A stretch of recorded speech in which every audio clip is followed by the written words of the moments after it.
Muy bien, pues, buenas tardes a todas y a todos. Bienvenidos aquí al Ateneo y muchas gracias por venir a participar en esta charla que quizás a priori por el título pueda parecer que igual no es un tema que nos afecte directamente en nuestra vida diaria, pero seguramente nos puede afectar más de forma directa o indirecta de lo que nos parece, ¿no? Y vemos eso, ya que me pusiera el cartel, que me ha gustado no sé quién es el que lo ha hecho, no conozco el que lo ha hecho. Pedro Espinosa, suele ser un colaborador de Ecologistas en Acción de Madrid que no suele hacer las maquetaciones de los informes.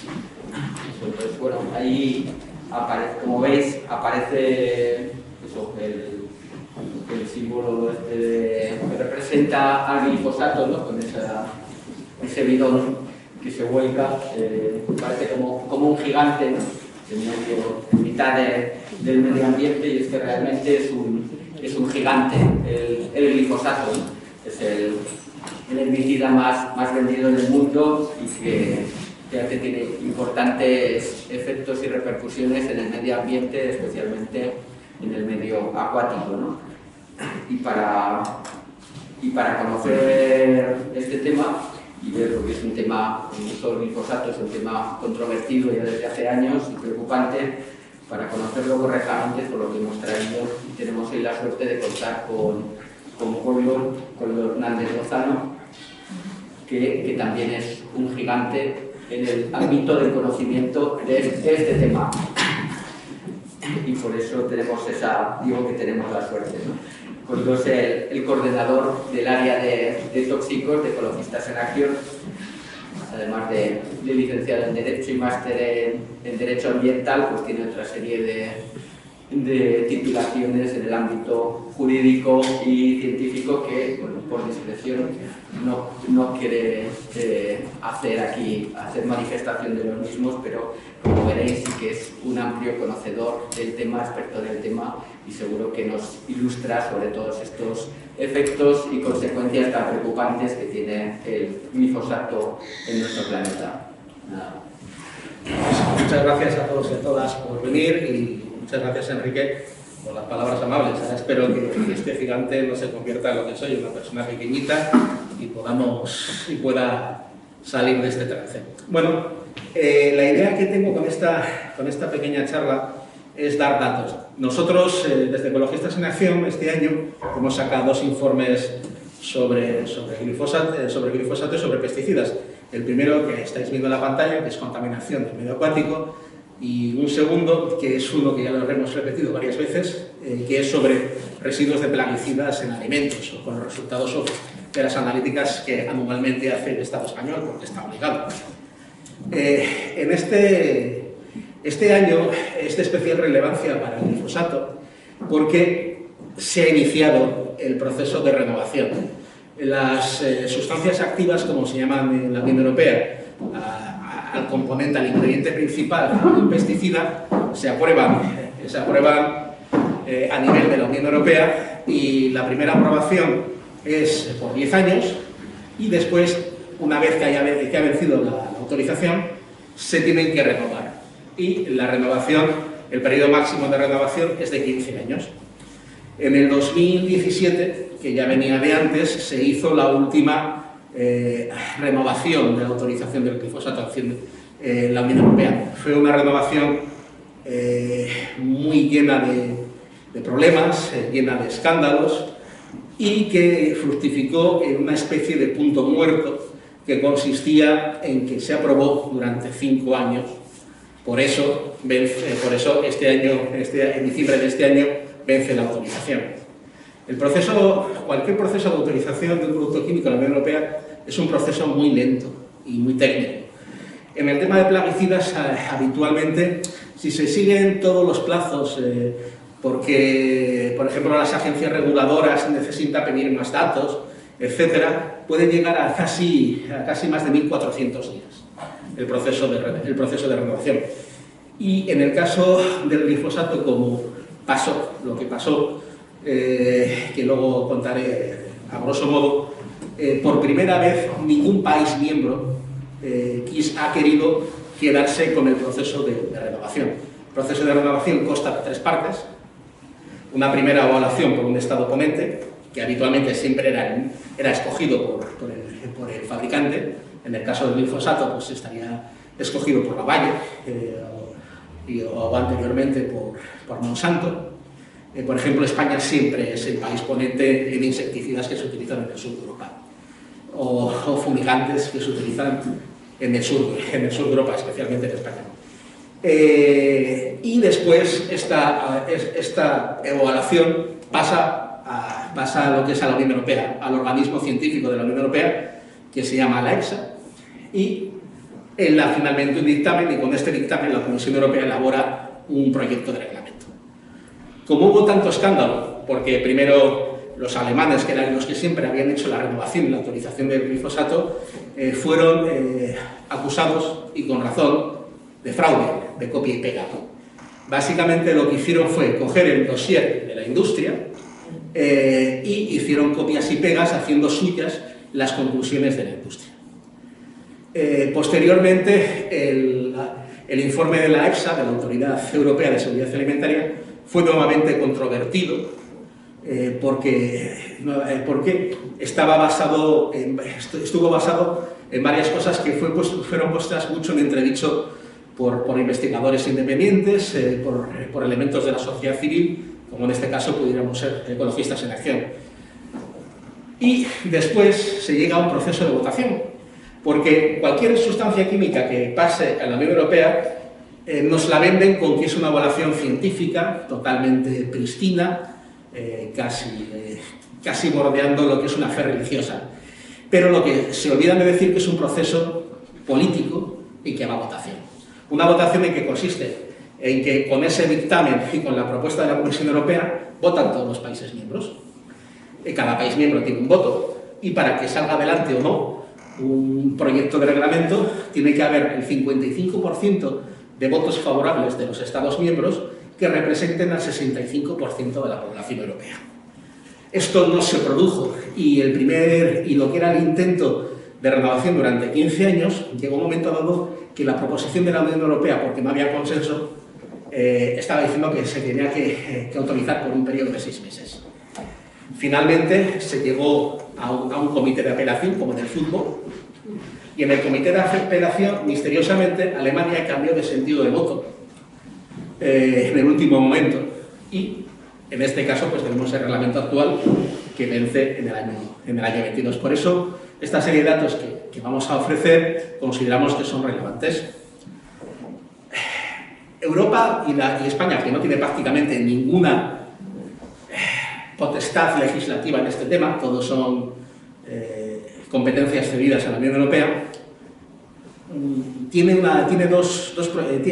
hay dos piezas legales principales: el reglamento de productos fitosanitarios de autorización y una cosa que se llama la Directiva de Uso Sostenible. La Directiva de Uso Sostenible dice, básicamente, su objetivo es reducir la cantidad y el riesgo de los plaguicidas utilizados. Aquí vemos cuál es el efecto que ha tenido España desde el año 2011, que más o menos es cuando entra en vigor en España la Directiva de Uso Sostenible, hasta el año 2020. El año 2020 el dato lo conseguí este viernes, que me lo dieron desde la Comisión Europea, porque con el Ministerio de Agricultura es mucho más difícil lidiar. En el año 2011 España comercializaba en el interior del territorio unos 7,5 millones de kilos de glifosato. En el año 2020 ha aumentado a 13 millones.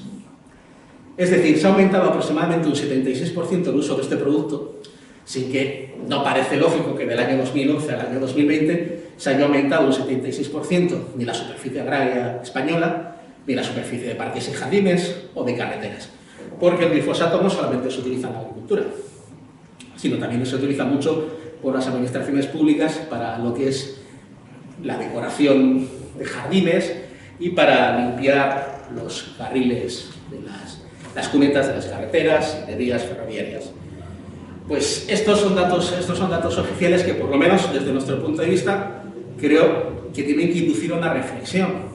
Independientemente de que se autorice o no se autorice, y de nuestro sesgo, es evidente cuál es el sesgo que tenemos, que estamos intentando que no se autorice, Esto sí nos hace pensar que algo no se está haciendo bien, porque la Directiva de Uso Sostenible aboga por esa reducción en cantidad y riesgo de una manera obligatoria y, sobre todo, indica como instrumento para que esto ocurra lo que se llama la gestión integrada de plagas. Y la gestión integrada de plagas lo que obliga es que el producto químico de síntesis química sea el último que se utilice, sea la última posibilidad. Primero se tienen que mirar otro tipo de alternativas, tradicionales, control biológico, productos menos lesivos y, finalmente, si no hay otra alternativa, el uso de productos químicos, como puede ser en el caso del glifosato.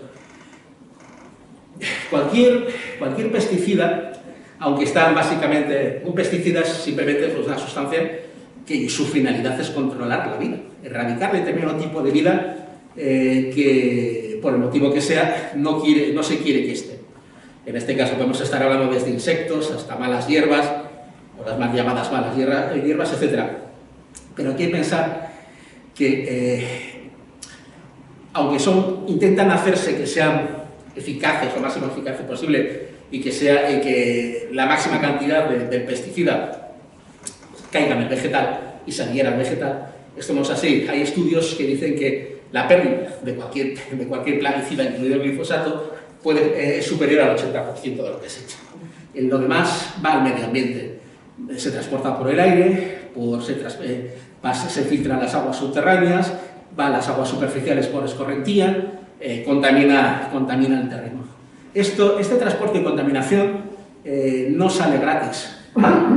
No sale gratis. Por ejemplo, estos son datos de Alemania. En Alemania lo que es la agricultura ecológica está más industrializada, o más, por decirlo de alguna forma, que en España. Aproximadamente los datos que ellos manejan es que una explotación media más o menos gasta unos 250.000 euros anuales en determinar y en evaluar si sus productos han sido contaminados con pesticidas, porque si han sido contaminados con pesticidas, van fuera del estándar de la etiqueta y no pueden ser comercializados como tal.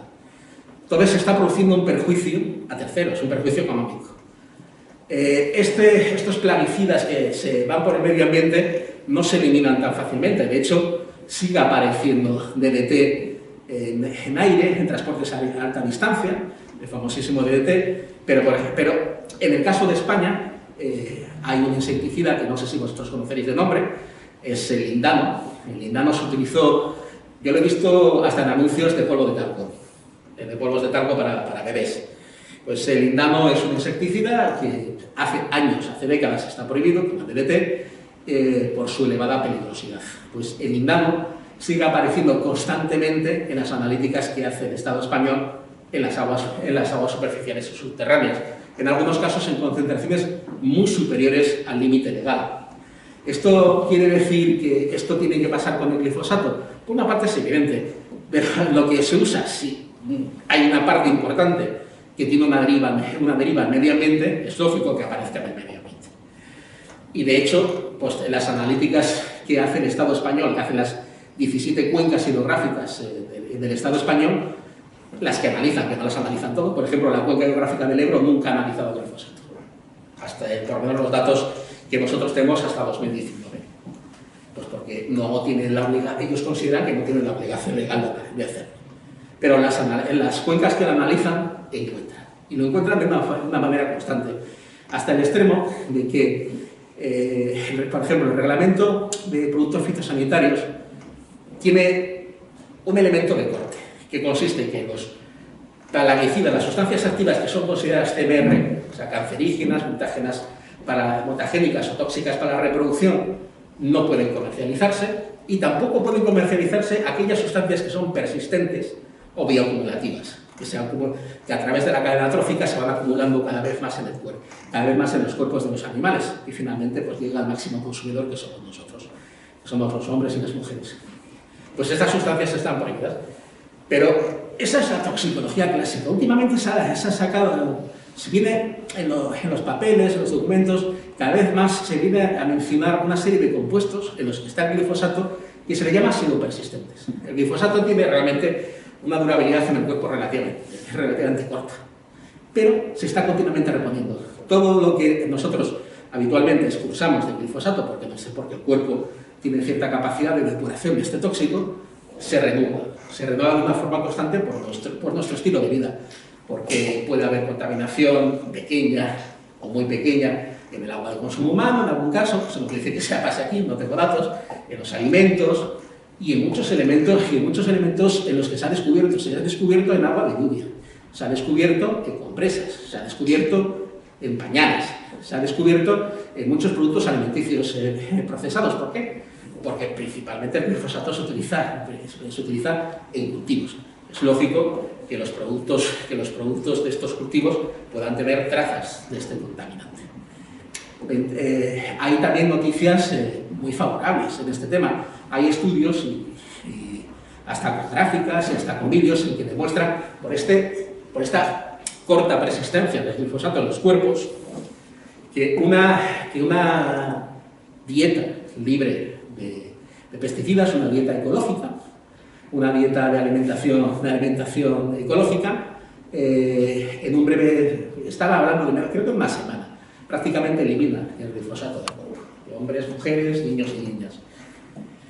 Este aumento de glifosato que ha habido en España no solamente es con este producto. España es el líder de consumo de pesticidas en Europa. Todos los datos, todavía no han aparecido los datos del 2020, pero todos los datos muestran que España siempre está liderando el ranking de la Unión Europea en consumo de pesticidas. Como hemos podido ver en el tema del glifosato, mientras otros países como Dinamarca han reducido el 50% su consumo de pesticidas, España más o menos aumenta un 2,5% anualmente. Como aquí veis un mapa en el azul clarito, el azul clarito lo que muestra es el porcentaje de aumento de utilización de productos pesticidas en todo el mundo desde 1999 hasta 2019. En lo que vemos que en líneas generales aumenta el 3%, en España mucho más, y tenemos ejemplos como en Sudamérica con un aumento del 143,5%. Un aumento del que veremos que nosotros somos culpables. La Unión Europea tiene una culpabilidad en este tipo de aumento. Bien, como he comentado, se produce una contaminación al medio ambiente. Aquí vemos un mapa del año 2015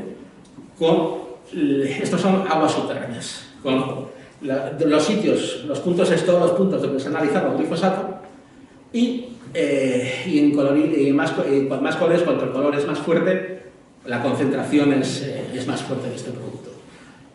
En 2015 veis que es un mapa muy parcial, muy pequeñito, que básicamente está situado todo en Andalucía, y en el año 2019 en aguas subterráneas el mapa es muy similar. Es prácticamente igual, vemos lo que es el Duero, las cuencas mediterráneas andaluzas, las cuencas andaluzas y poquito más, porque, vuelvo a decir, cuencas tan importantes como la del Ebro, pues no analizan. Pero esto no ocurre con aguas superficiales. Con aguas superficiales vemos que sí ha habido un incremento del esfuerzo analítico. Vemos que, por ejemplo, en 2015, el estudio que hicimos se recoge 5 años, 2015 a 2019.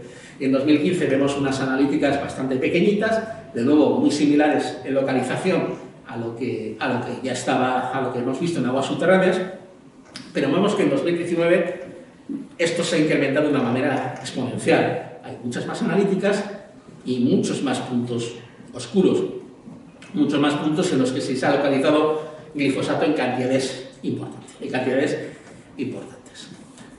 ¿Esto qué quiere decir? Que, lógicamente, este uso del pesticida, en este caso del herbicida, conlleva a una mayor exposición ambiental.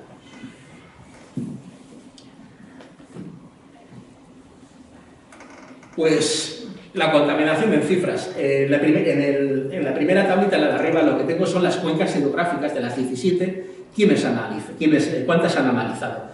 Vemos que en ningún caso las 17 nunca han analizado el glifosato. En el mejor de los casos, y situándonos en el año 2019, solamente 12 de 17, y eso que aumenta bastante, porque inicialmente eran 7. ¡Qué desastre! analizan glifosato. En aguas subterráneas el cambio es prácticamente inexistente, solamente se analiza el sitio. Si vemos este exceso de aparición y de detección de glifosato cuando se analiza poco, lógicamente es de pensar que cuando se analice más aparecerá bastante más. Aquí vemos, por ejemplo, nosotros hemos cogido como valor referencial la norma de calidad ambiental para el glifosato 0,1. Hay que decir que no hay una norma legal para el glifosato. La legislación europea y la española algunas veces es como mínimo para calificarlo como perpleja. Por ejemplo, en aguas superficiales no hay límite legal y en aguas subterráneas sí. En aguas subterráneas es 0,1. Pero hace poco, el año pasado, el Ministerio sacó una guía no vinculante y que las cuencas pueden hacerle caso o no pueden hacer caso, en el que establecía un valor referencial de 0,1. Entonces, con este valor referencial hemos hecho pues, las cuentas y vemos, por ejemplo, que las cuencas mediterráneas en Andalucía, en el año 2015, si el límite es 0,1, llegaron a haber valores máximos de 143. Estamos hablando de 1.430 veces superior.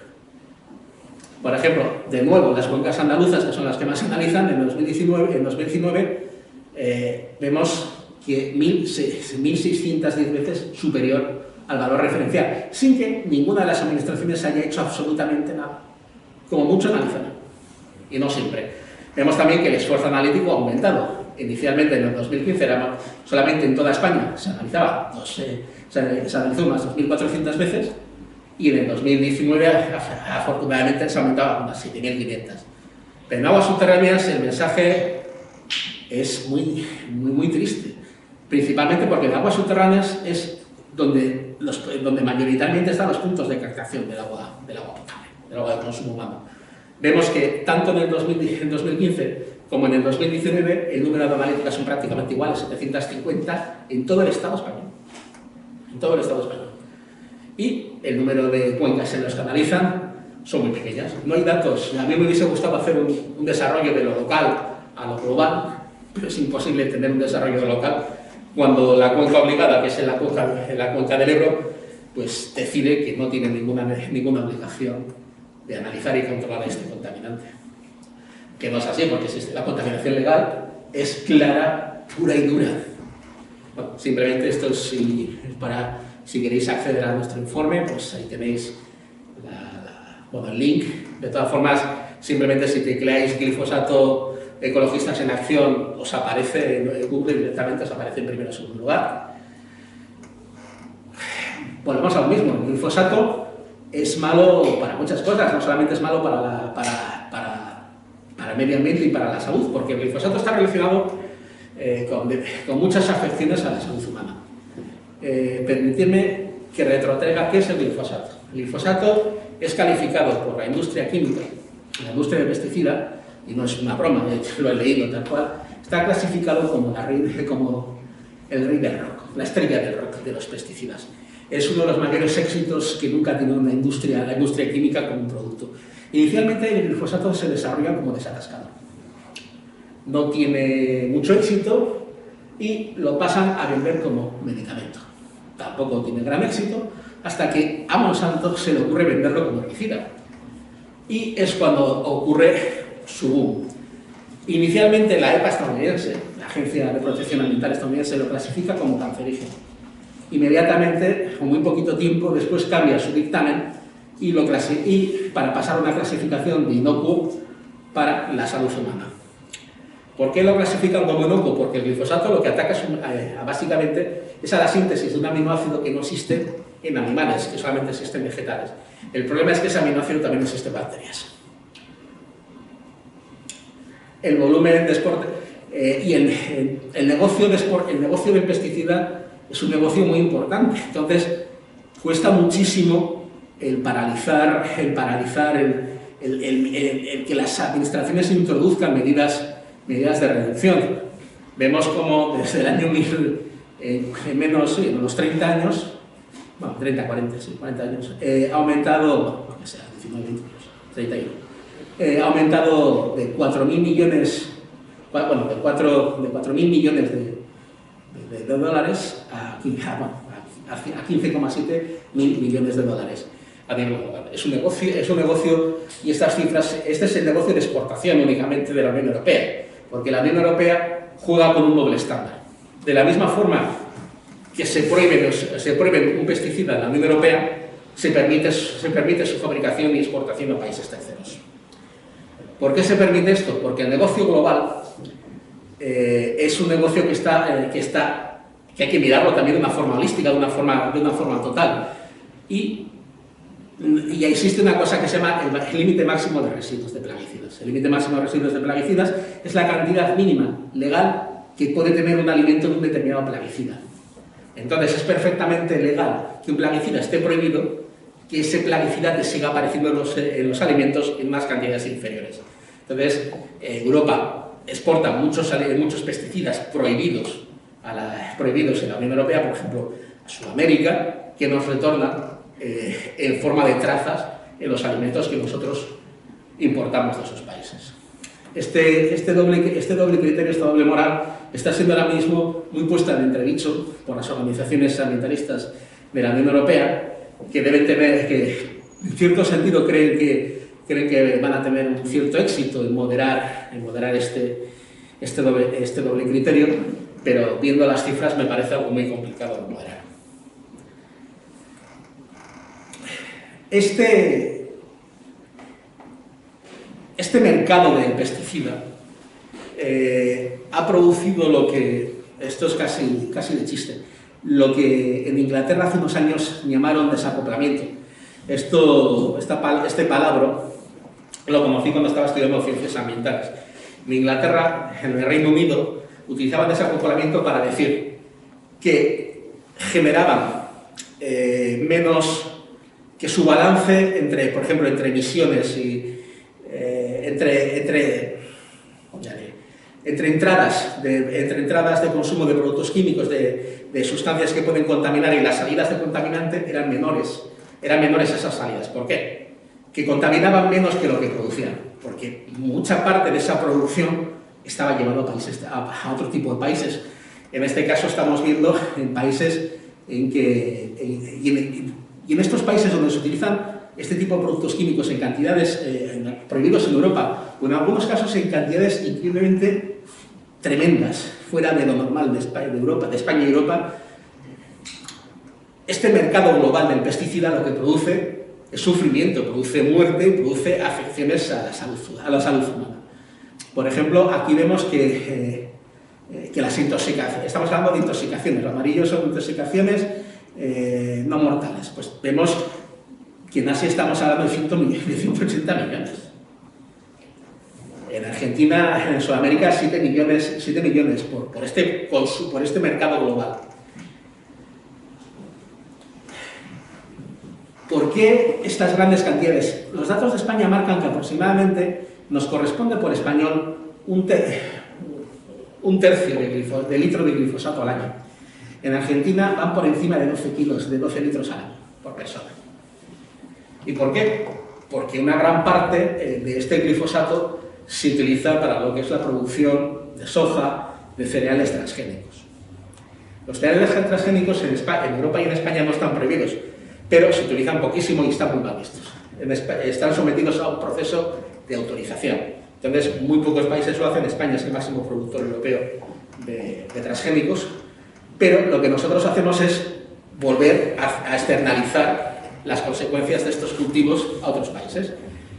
El 80% de los transgénicos que se han producido y desarrollado en el mundo, su única ventaja con respecto al vegetal tradicional es que aguantan o resisten un plaguicida. El producto más famoso, igual os sonará, es el Roundup Ready. El Roundup es la marca de glifosato más conocida, la producida por Monsanto, y Monsanto fue el que desarrolló los productos resistentes al glifosato, y su nombre no engaña, están Monsanto Ready preparados Roundup Ready preparados para el glifosato. Se vendieron con una idea de que supuestamente este tipo de cultivos iban a reducir el consumo de herbicida o de pesticida. nada más lejos de la verdad. O sea, desde que este tipo de cultivos se han estado produciendo, los aumentos de consumos de pesticidas se han incrementado de manera exponencial. Y Argentina, Brasil, principalmente lo que hacen, entre otras cosas, es producir soja. Soja que nos viene principalmente para muy pequeña parte, puede venir para consumo humano, pero la mayor parte viene para el consumo, para producir piensos con los que alimentamos a los animales de los que nos alimentamos. Este es el panorama. Yo creo que estos datos, independientemente del sesgo político, de la idea que pueda tener una persona sobre el uso o no uso de pesticidas, debería de, por lo menos, llegar a intentar producir una reflexión si este es el camino que debe seguirse, si debemos parar, por lo menos para reflexionar y tomar aliento, o si, como nosotros y nosotras propugnamos, si debemos reducir.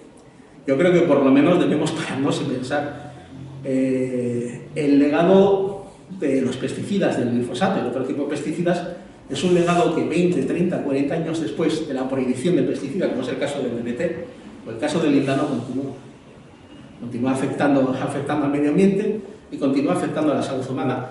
Y mientras que las cifras, nuevamente no engañan, esas cifras del negocio global producen beneficios a los accionistas de las empresas, las externalidades, los gastos que dan el uso de este tipo de productos, como es el tema del glifosato, está pagado por todos nosotros de una manera altruista, pero que nadie nos lo ha pedido. Los beneficios para 3, los gastos para la comunidad.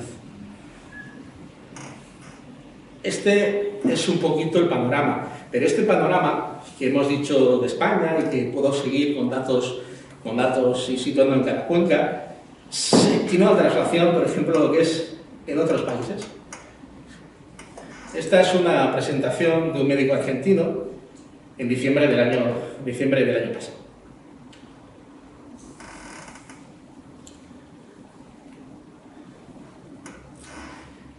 Este es un informe que os invito a bajaros, a descargarlo, es gratuito, y habla sobre una revisión de estudios epidemiológicos, ya digo, es diciembre del año pasado, sobre estudios sobre los efectos de los plaguicidas en niños y niñas.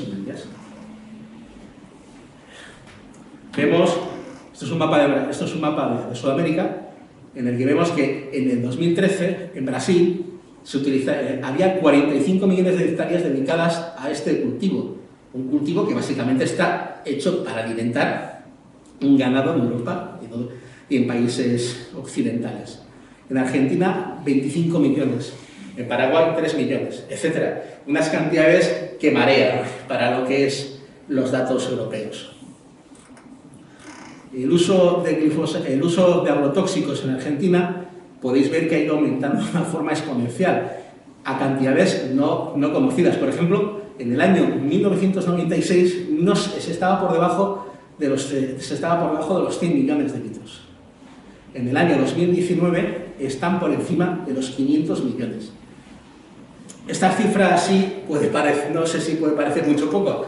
En España bordeamos, todavía los datos del último año no han salido, pero bordeamos solo los 75 millones. Estamos hablando de 500 millones en Argentina para soja, para alimentar, para producir, para más cosas, pero básicamente para producir piensos. Hay muchos estudios en Argentina de que llueve glifosato.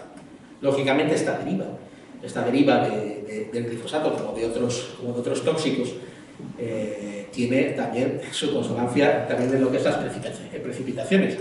Pero esto que parece que puede ser derivado de estos grandes usos, que es también se ve en España. En España hace poco, todavía no son datos publicados, el Instituto de Referencia Valenciano es un instituto público, se llama Fisabio, ha detectado pesticidas en colegios, en el aire de colegios, en las cercanías de ciudades, de grandes ciudades como Valencia, en el interior de colegios, en el interior de domicilios.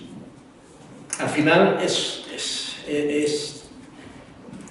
un magma de pesticidas que en pequeñas cantidades nos rodea, nos llena.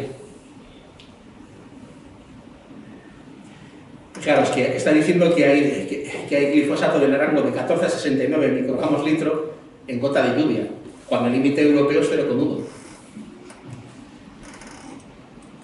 El consumo de glifosato, el que le toca a cada persona en Argentina de glifosato, mientras que en España, y es una cantidad increíblemente grande, estamos hablando de unos 330 gramos por kilo de persona, no, gramos por persona, en Argentina estamos hablando de 12. ¿Esto qué provoca? Hay muchos estudios que relacionan al glifosato con muchas afecciones, pues con afecciones del asma, en este caso el asma infantil, principalmente cada vez se está descubriendo más aumentos en este tipo de afecciones de asma en las primeras fases del desarrollo humano, que en muchos casos se está relacionado con lo que son exposición ambiental a sustancias tóxicas.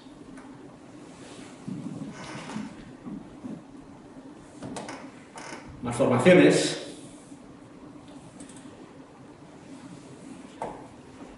Anomalías congénitas. 12 malformados sobre 200 nacimientos en un pueblo fumigado constantemente con glifosato. Defectos teratógenos en bebés por atracina, una sustancia que antes se utilizaba en Europa. Cáncer. En este caso tenemos que pararnos. Uno de los mayores conflictos que surgió con el tema de la autorización de la renovación del glifosato fue que no sé si sabéis, en el año 2015 la Agencia Internacional de Investigación del Cáncer, dependiente de la OMS, de la Organización Mundial de la Salud, declaró al glifosato como cancerígeno 2A. Es una clasificación que básicamente lo que quiere decir es que hay pruebas de que el glifosato es cancerígeno en seres humanos, pero no pruebas en humanos, sino en animales.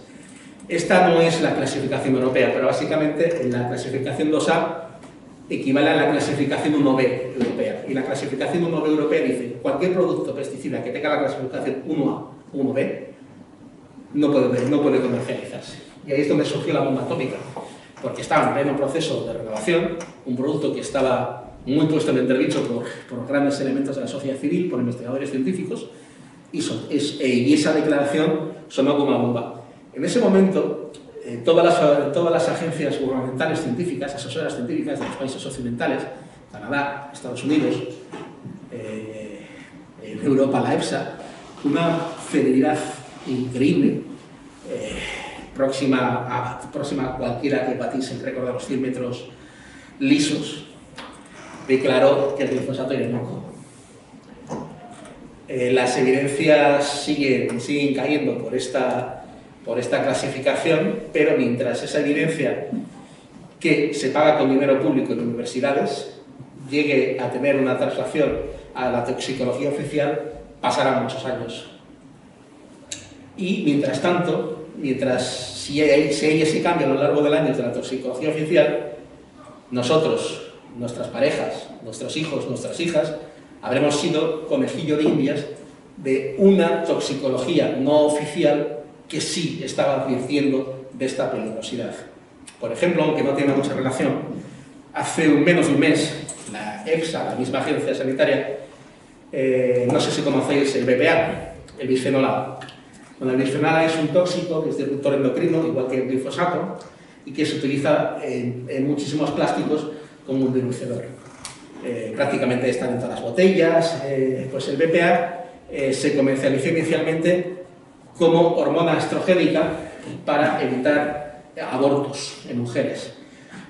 Tuvo muy poco éxito porque no tenía mucha potencia y se cambió por otro medicamento por otra sustancia prácticamente exactamente igual, pero que era aproximadamente 100 veces más potente. Ese medicamento es de los pocos casos de la ciencia toxicológica en que se ha demostrado un efecto clarísimo, una relación entre un efecto y un determinado químico.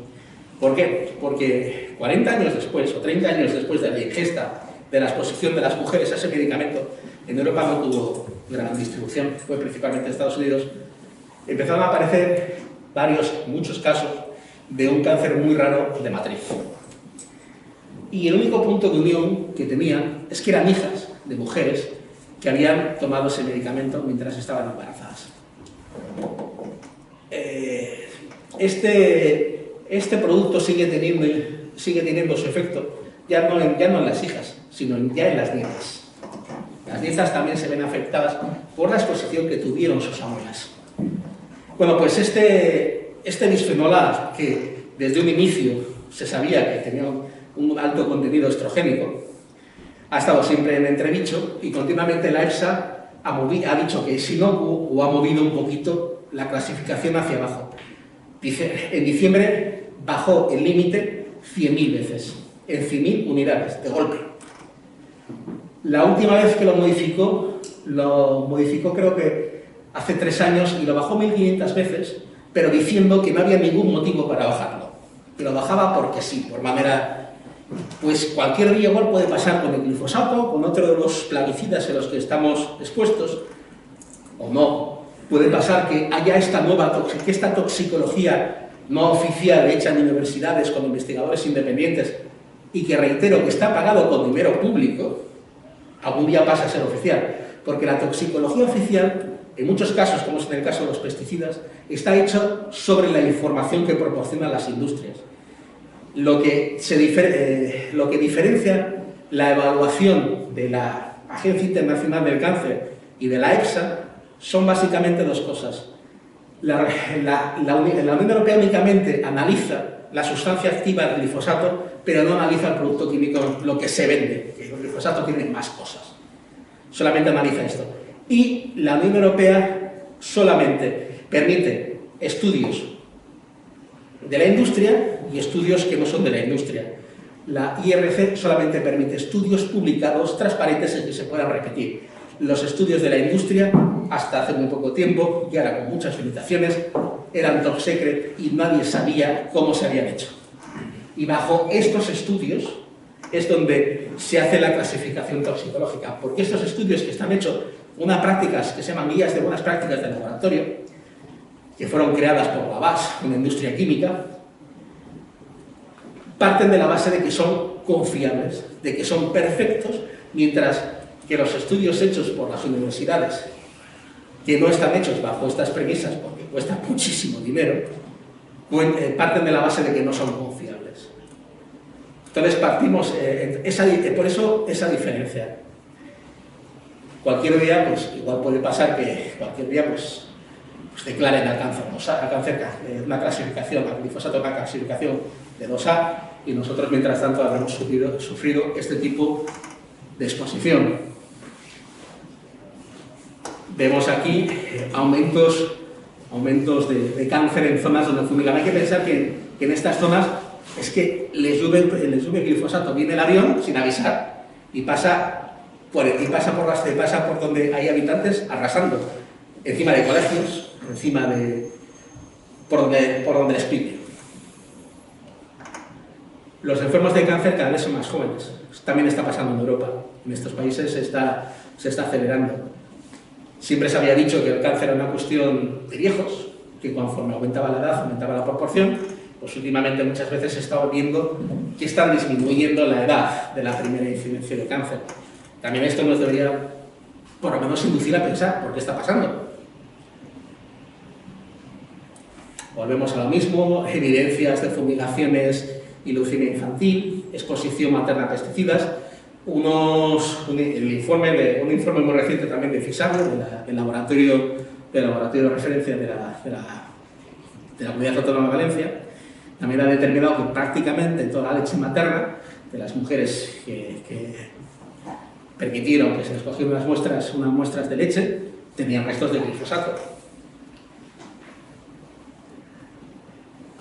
También pruebas de que el glifosato pues, altera la integridad del material genético.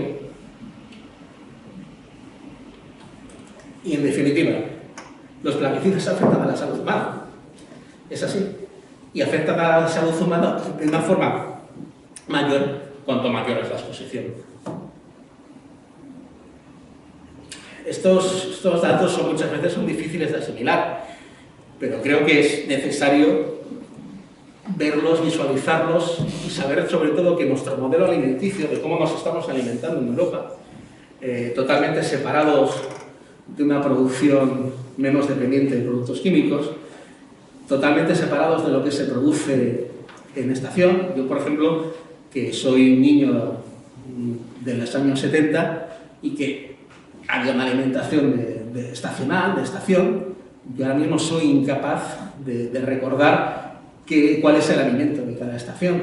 Básicamente, estos supermercados nuestros que parecen que están llenos de alimentos, que a veces tienen menos variedad de alimentos, pero en mayores cantidades, digo, de alimentos frescos, y perdiendo esa perspectiva de la estacionalidad, de esos alimentos, esas uvas que ahora mismo están en el mercado, que vienen de Chile, de esos productos totalmente alejados de los tiempos del tiempo que le corresponde.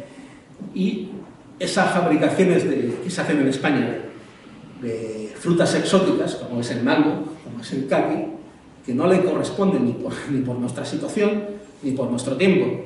Tenemos el caso del mango, que prácticamente está esquilmando todos los recursos de agua donde se planta, sobre todo en la Sarquía, en Andalucía, y tenemos el caso del caqui, y yo no creo que haya una fruta en España que tenga más autorizaciones excepcionales. Una autorización excepcional consiste en que supuestamente ante un grave peligro fitosanitario se permite el uso de una sustancia prohibida durante 120 días. Pues el caqui está lleno de autorizaciones para... ¿Por qué? Y una de las máximas autorizaciones que se da es porque el caqui es malo y en España florece cuando no le conviene al mercado ruso. Entonces hay que retrasar la floración. ¿Y eso cómo se retrasa? Pues a base de fitohormonas y otro tipo de productos fitosanitarios. Esto es una foto, pues, de lo que se está comentando. Este tipo de producción que nos parece tan ajena, nos es ajena. O sea, esto no pasa en España, afortunadamente. Aunque en España está prohibida las fumigaciones aéreas, pero todos los años España permite, por autorizaciones excepcionales, que se fumigue una superficie similar al tamaño de Vizcaya. Pero no ocurre este tipo de cosas. Y afortunadamente todavía no me ha llegado ningún caso de que se esté fumigando encima de escuelas. También este tipo de exposiciones químicas están relacionadas con trastornos del neurodesarrollo. En fin, y volvemos a lo que se está comentando, a esta agricultura que el autor argentino denomina como agricultura tóxica, en el que está lleno de residuos de plaguicidas. Estos son datos argentinos, pero podemos ir a datos españoles, datos oficiales, Los datos que nosotros mostramos solamente son datos oficiales.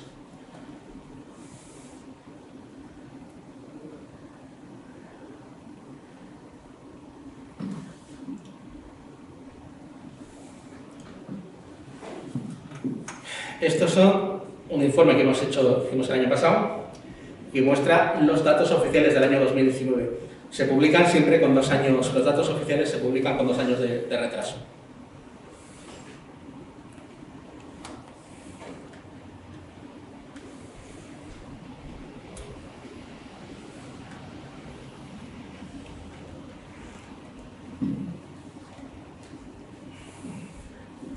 En carnes, en todo un año, se analizaron 1.447 muestras. A mí un número me parece demencialmente bajo. Tenemos que el 3,6 de las muestras tenían plaguicidas, un incumplimiento de 1,34. En alimentos infantiles, muestras con plaguicidas el 16%. Afortunadamente, ningún incumplimiento, pero el porcentaje de plaguicidas en este tipo de productos está aumentando. En cereales es el 14%, el que se han encontrado plaguicidas. En frutas y vegetales el porcentaje va al 44,4%. Y bueno, y en todo el año se han analizado únicamente 2.314 muestras. España es el país de la Unión Europea que menos muestras de alimentos analiza. En los años tengo ya la tabla oficial del año 2020 y las cifras son todavía mucho peores porque las 2.300 muestras se han convertido en 1.700. Se han analizado 500 menos, un porcentaje muy exiguo. intuyo que volveremos a ser los últimos en esfuerzo analítico. De hecho, la media de la Unión Europea de análisis es de 16 muestras por cada 100.000 habitantes y España analiza 5 por cada 100.000 habitantes. Eso sí, los datos globales de residuos de plaguicidas de incumplimientos de España posiblemente son los mejores de Europa. Pero no sabemos si son los mejores de Europa porque somos los que mejores hacemos las cosas o porque somos los que menos analizamos y hay un sesgo. Se detectaron en España 107 plaguicidas diferentes, un altísimo porcentaje de plaguicidas no permitidos. Las campeonas fueron las fresas con 37 plaguicidas diferentes.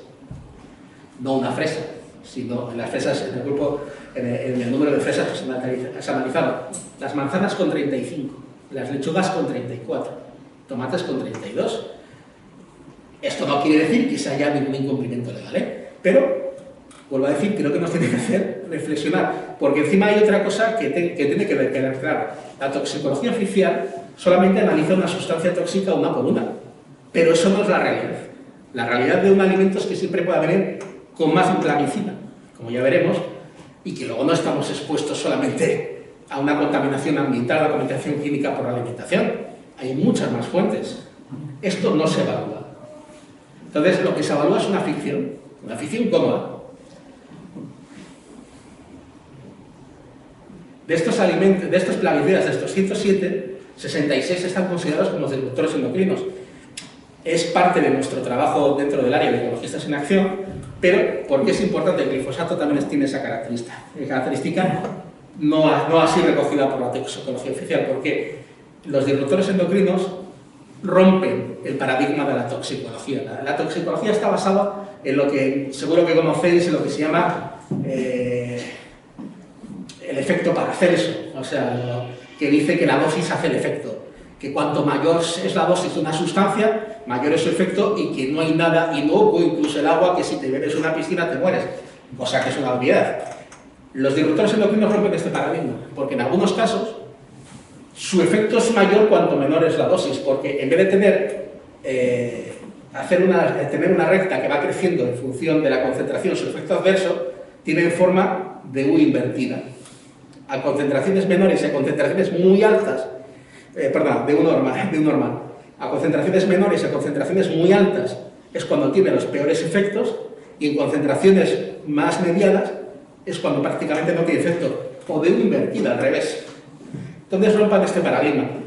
Los disruptores endocrinos rompen el paradigma, ¿por qué?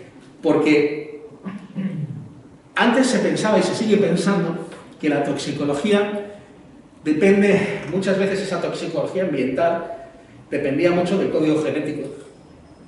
Con los disruptores endocrinos se empieza a pensar que lo que importa es el código postal.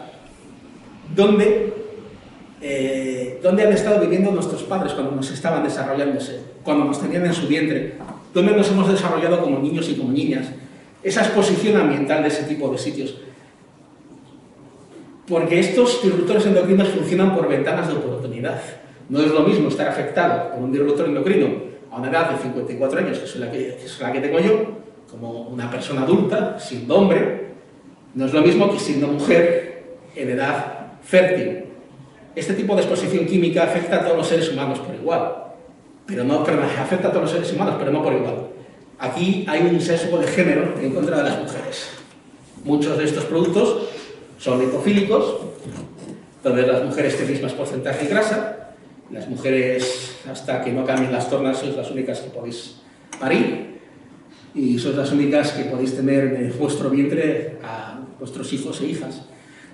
Estáis más afectadas por características físicas y por ese sobreesfuerzo mental de tener que estar preocupada o preocupado qué es lo que estás ingiriendo, cómo te estás comportando, a ver si eso va a poder tener o no una afección sobre el desarrollo de tus hijos o hijas.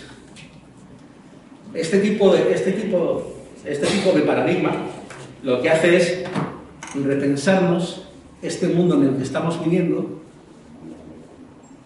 que igual deberíamos plantearnos, parar y pensar, ¿es lo que queremos? ¿Es lo que necesitamos? ¿Necesitamos un cambio? Yo creo que sí, pero es un cambio que no se puede hacer, pues no lo puede hacer Ecologistas en Acción sin ayuda de todos y de todas, sobre todo en este caso de todas. Tiene que ser un esfuerzo social, un esfuerzo ciudadano, de la ciudadanía.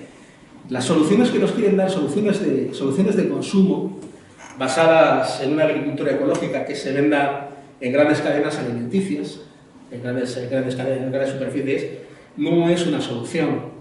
La solución es una agricultura libre, o lo más libre posible de pesticidas, apoyada desde lo local, apoyada por las administraciones públicas, y que lo que es el derecho a la alimentación en cantidad y en calidad sea un derecho humano plenamente vigente, que no dependa de la cartera, sino dependa simplemente de la condición de ser hombre y mujer, porque eso es lo que nos tiene que dar nuestras administraciones, nuestros gobiernos, y es por lo que tenemos que luchar, por lo que yo tengo la convicción que es lo que tenemos que luchar.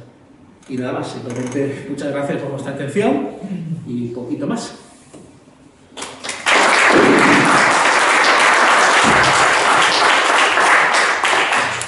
Bueno, pues ahora hasta las 9 tenemos tiempo para poder hacer preguntas a Koldo e intentar resolver todas las dudas o cuestiones que se nos hayan suscitado.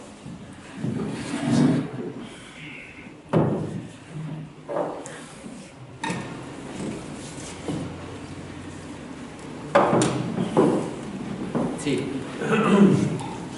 Referente a la intervención de Koldo, yo quería que también nos contara los países donde está prohibido y por qué España no está prohibido, si tiene unos años de caducidad o no.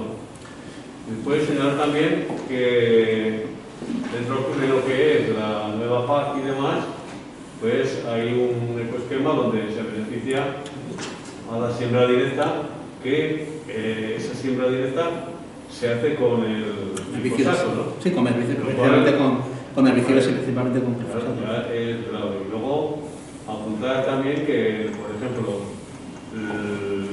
se utiliza muchísimo. Prueba de ello es que han subido este año los precios, también los precios eran muy bajos, creo que eran sobre 3 y pico el litro, y se utilizaba en una media, según para que se vaya a utilizar, sobre 2,5 litros la hectárea.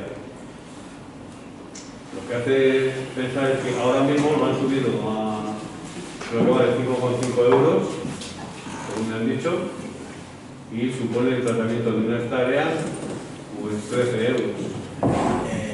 Quiero decir que económicamente, pues bueno, se utiliza para la administración. Te comento brevemente. Países en los que está prohibido el glifosato son, a nivel mundial los puedes contar con los dedos de la mano y te sobran dedos. En la Unión Europea no hay ninguno. En la Unión Europea hubo un amago que decía Francia que le iba a prohibir, que se ha quedado un amago. Hubo un amago más importante de Austria que decía que le iba a prohibir y se echó para atrás. México la acaba de prohibir. Esta tiene unas presiones horribles de la Organización Mundial de la Salud y de otro tipo de lobbies para que la prohibición no llegue a efecto, y poco más.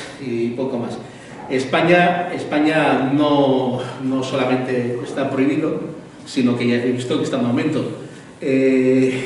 Cuando preguntas a las administraciones públicas sobre este producto, sobre otro uso del producto, y eso que ahora mismo el Ayuntamiento de Logroño no lo utiliza, y a nosotros nos contestaron desde la Consejería de Transporte, como se llama, de Infraestructuras de La Rioja, que tampoco lo utilizaban pero ni a ese nivel local en el que encima hay potestad para prohibir el uso localmente de pesticidas, porque lo permite y lo incentiva la directiva europea, no se hace, solamente se hace en base a decisiones políticas puntuales del partido que está en el gobierno, pero no pasa a la ordenanza municipal, no pasa a una ley autonómica que diga, por ejemplo, que para lo que es el mantenimiento de las carreteras de titularidad autonómica no puede utilizarse el uso de herbicidas, salvo determinado tipo de condicionantes, ¿no? Pero y el Ayuntamiento de Logroño, a mí lo ha repetido varias veces, lo ha publicado, pero nosotros hemos sido incapaces de ver si había que haya modificado la ordenanza. En cuanto a eso, ya estáis viendo el uso. También el uso, yo no soy agricultor, mi formación es legal, como ha dicho aquí el compañero Enrique, y yo no tengo esos datos, pero el glifosato, unos grandísimos problemas que está teniendo, sobre todo en Estados Unidos, que es donde más se utiliza, y en Argentina y todo esto, es que se están produciendo resistencias. Por ejemplo, en estos grandes campos en los que se están utilizando el glifosato, cultivos transgénicos, se están produciendo, sobre todo en amarantos, unas resistencias tan brutales que cuando el amaranto crece no lo pueden sacar más que a mano, porque a máquina no lo pueden sacar. También posiblemente esté pasando en pequeña escala en Europa, que eso esté produciendo que cada vez se tenga que utilizar mayores cantidades para tener el mismo efecto. También es evidente que igual por la falta de supervisión de las administraciones públicas, porque el glifosato se vende desde hace mucho tiempo con esa sensación de total inocuidad, de que nunca pasa nada, pues el usuario inconscientemente utiliza unas cantidades más importantes. Tema de aumento de producto, de aumento de precios, tienes toda razón. Es más, hay informes que dicen que este año va a aumentar más del doble de lo que está el precio ahora mismo. Hasta el extremo de que en Estados Unidos se están planteando algunos grandes productores en dejar el glifosato e ir al glufosato de amonio. Otro que básicamente es lo mismo, y hay combinaciones de herbicidas, sí, porque se prevé que aumentos de más del doble o del triple llegado en este año. Pero esta apuesta, este tema que debería desincentivar a las administraciones y a los agricultores, luego nos encontramos con el nuevo proceso de autorización del glifosato, o lo que es la PAC, la nueva PAC, que lo que está fomentando es lo contrario, lo que está fomentando es el aumento de herbicidas, porque supuestamente permiten una lucha contra la desertización y el cambio climático.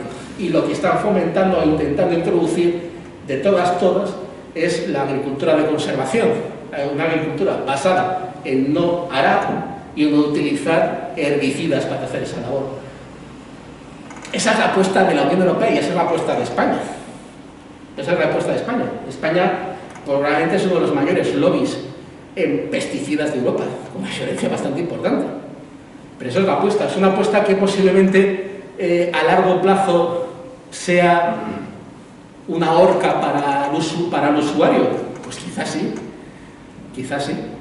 Pero tú lo sabes, porque vosotros estáis trabajando mucho más que nosotros el tema de la PAC, que ese parece ser que es el camino oficial de la Unión Europea.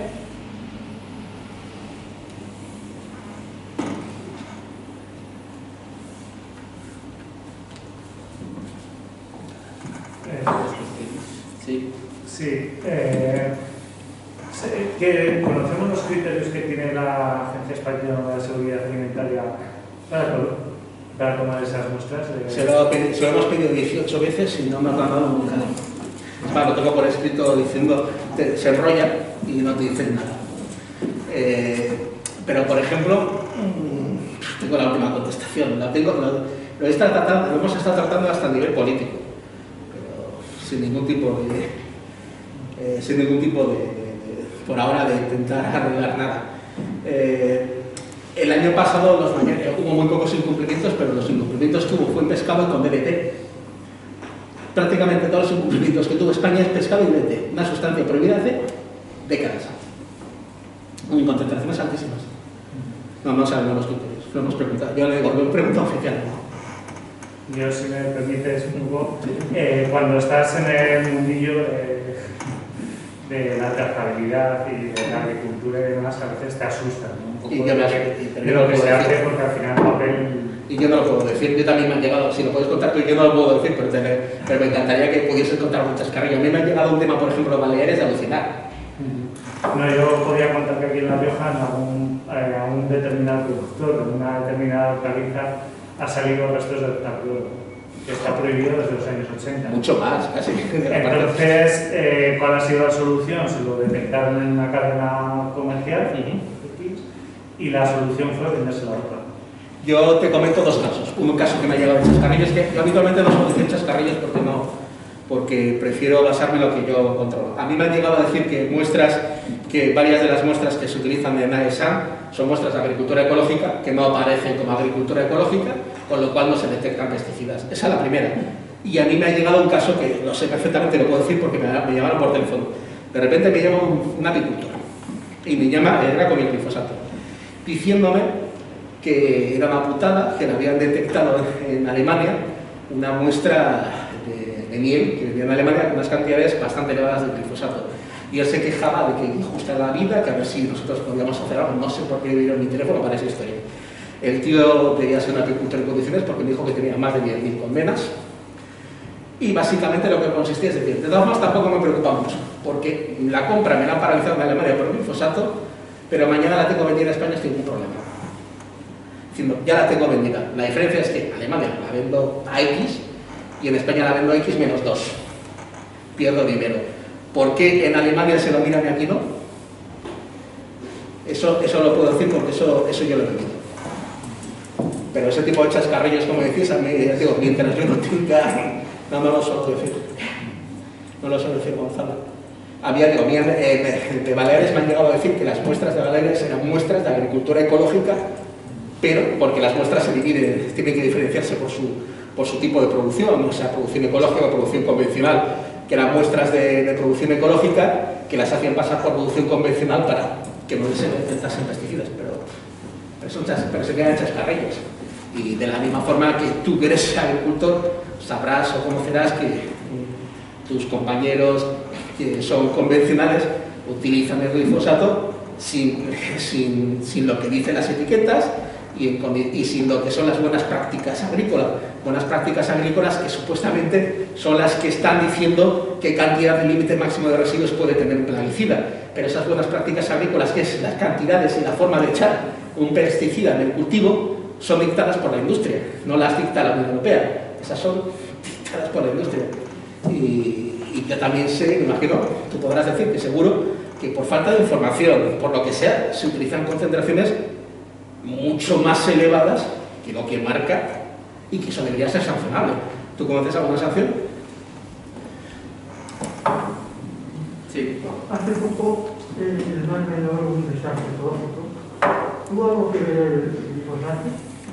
En el Mar Menor, lo que se detectó principalmente es lo que se conoce por eutrofización. Era también podía ser por tema de pesticidas, pero básicamente lo que era por un exceso de fertilizantes, por exceso de abono. Eso, entonces, ¿qué pasa? Que determinados tipos de fertilizantes, que habitualmente son fosfatos o son nitratos, si van en cantidades muy fuertes a medio marino o a medio acuático, lo que hacen es están en tanta masa que al final lo que eliminan es el oxígeno del agua, o bajan mucho la concentración del oxígeno del agua. Entonces se producen zonas muertas porque todos los animales en la vegetación de esas zonas, al tener muy bajas tasas de oxígeno, mueren. Es lo que ha pasado en el Mar Menor. Es por un exceso de uso de fertilizantes. Lógicamente, en el Mar Menor, en los campos de Cartagena, que es una industria agraria, si se puede utilizar la palabra tal cual, es muy altamente probable que ese exceso de nutrientes vaya acompañado por un exceso de plaguicidas, pero fue por un exceso de nutrientes. También hay que decir bien claramente que los datos dicen que esto está pasando en el Mar Menor, pero que en menor medida está pasando en muchas zonas de España. Es más, hay pueblos de La Rioja que no tienen agua potable, que el agua potable les es suministrada por la administración pública, por cisternas, de una otra forma, porque su agua potable, su agua que viene de puntos de captación subterránea, está contaminada con nitratos de uso agrario y que impide que tengan un agua de calidad que sea potable. Eso pasa en muchísimos pueblos de toda España. Volvemos a lo mismo, a ese tipo de externalidades. ¿En qué consiste? Que esa actitud o esa acción no cívica, consciente o no consciente, de un uso excesivo de un producto químico, produce consecuencias que son pagadas por todos. Aquí el principio europeo que tanto se pregona de quien contamina paga, no es cierto. Quien contamina muy de vez en cuando es multado y quien paga es la sociedad. En este caso, quien paga el agua que se distribuye a esos pueblos que no tienen acceso a agua potable son las administraciones públicas. ¿Más cuestiones? ¿Y qué podemos hacer? Porque eso es la adaptación, pero... Lo que podemos hacer es que este tipo de discursos que al final, pues estamos, mira, y aparte os doy las gracias porque creía que íbamos a estar solos, con lo cual os doy las gracias, que este tipo de discursos sean quejas globalizadas, que al final la única forma de que esto tenga un pase o tenga una reducción real es que esto pase a las agendas políticas y que esto sea una cuestión política para el político, en el que se busque una reducción del uso de determinado tipo de tóxicos o una exposición menor. Es un tema de salud, es un tema de medio ambiente, es un tema de salud humana, pero si no somos conscientes y si no intentamos ser activos y activas, poco podemos hacer más que intentar dar esas charlas de concienciación o de intentar concienciar. Poco más. Esto debería pasar a lo que es al político. Perdón, Gonzalo.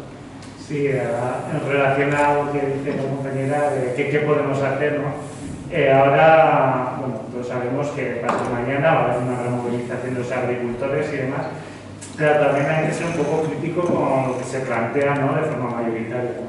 Ahora, una de las grandes reivindicaciones del sector es que se está burocratizando el sector y que se les está demandando unas exigencias medioambientales que son excesivas, ¿no? Entonces hay que entender lo que está pasando para también interpretar lo que se pide y las manifestaciones, ¿no? Entonces creo que charlas y espacios como este pues también tienen que hacernos recapacitar sobre lo que está pasando en el campo y también en este caso hay que pensar que no estamos hablando de legislaciones de ayer, ¿eh? Es decir, que estamos hablando que la legislación de reglamento fitosanitario es del 2009, la directiva de usos sostenibles es del 2009 también, pero entró en vigor en el 12. Sí, es verdad, al final que estamos hablando de sectores regularizados, pues es evidente, pero como muchos sectores en los que seguro que trabajáis o que habéis trabajado. Al final lo que es difícilmente entendible, y son cosas bastante menores y bastante tal, por ejemplo, yo trabajo en una industria del metal y me encargo del tema de la gestión ambiental. Parte de la gestión ambiental es tener que gestionar los envases que tienen producto químico de la forma que lo manda la administración. Y esto tiene unos gastos. Esto tiene un gasto que la empresa lo tiene que asumir sí o sí, o situarse fuera de la legalidad. En el sector agrícola, los datos oficiales muestran que más del 50% de los envases no se recogen nunca y están tirados por ahí. Y esto, que es una burocratización del agricultor, indudablemente, pero al final estamos hablando de que no se le está demandando mucho más que a otros sectores. Al final todo tiene que ser ponderado, todo tiene que pasar por una formación. Aparte de esto, este proceso, este cambio, sin el agricultor y la agricultora, es imposible de hacer, está condenado al fracaso. Pero vosotros que habéis pasado por la transición, también os ha tenido que ser duro al principio, y me imagino que también duro ahora mismo. Sí, una pelea diaria. Sí. Yo creo que también, bastante me ha tocado a mí tener cerca, el punto de vista está puesto en vamos a generar efectividad con nuevos mecanismos de acción. Y claro, que igual hacer una reflexión como más profunda del cambio del sistema de la agricultura se potencia en, venga, vamos a buscar más y más herbicidas. Entonces, claro, incluso te hablo desde el ámbito académico, que no se piensa en vamos a cambiar el sistema, hacerlo más ecológico, sino no, buscar nuevos herbicidas. Y sí que es cierto que se está investigando con herbicidas, con mecanismos naturales de la propia planta, pero no tienen ningún tipo de efectividad, por lo menos a nivel a pequeña escala. Entonces, bueno, pues, es que tengo un punto de vista un poco oscuro. No, yo también, pero y yo también lo puedo tener, pero ante este punto oscuro nos queda intentar tirar un poquito para adelante o retrotraer o agachar la cabeza.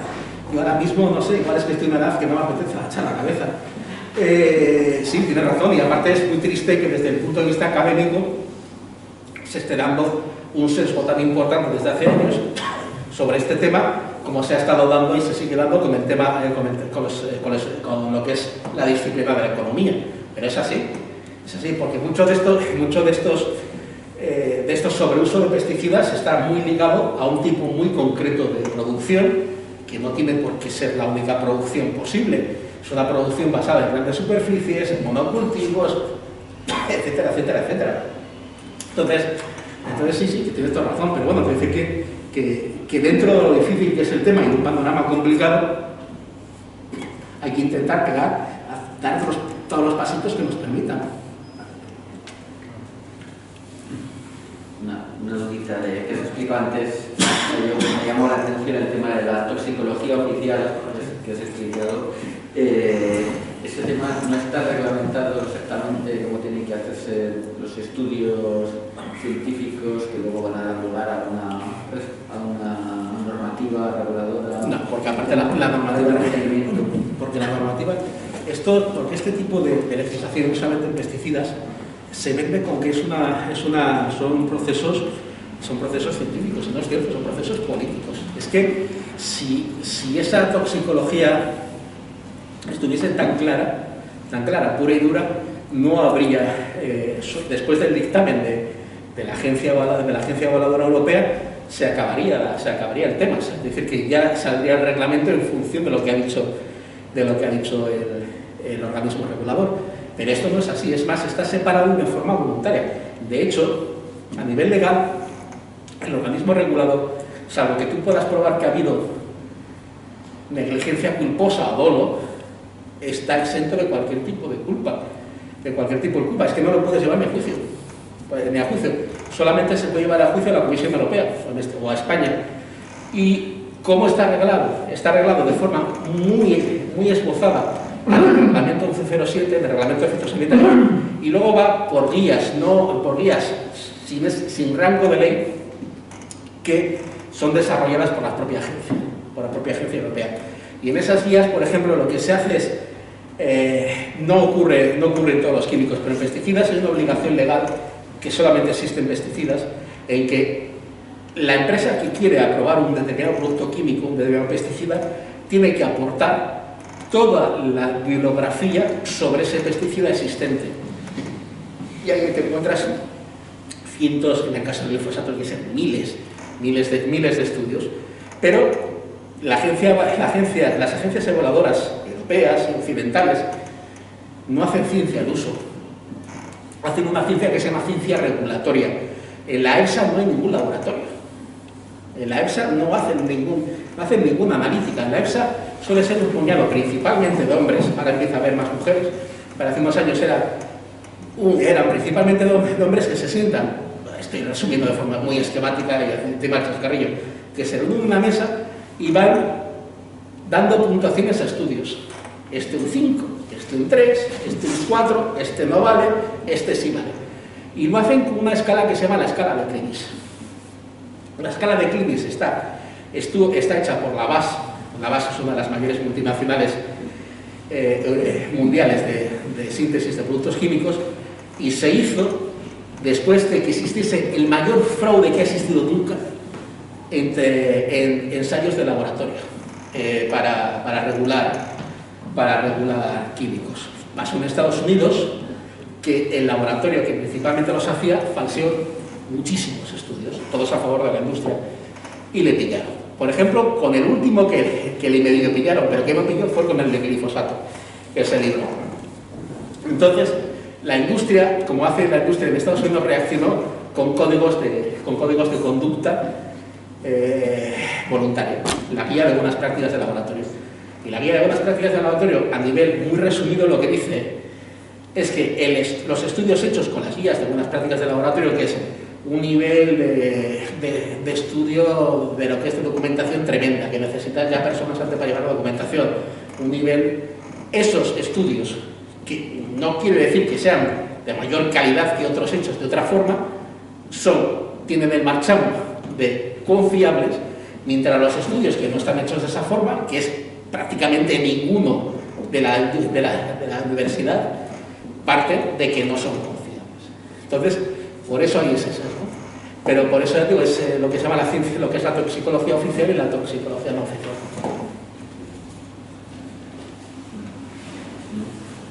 No hay nada más, es ya la hora prácticamente. Pues nada, damos las gracias a todos.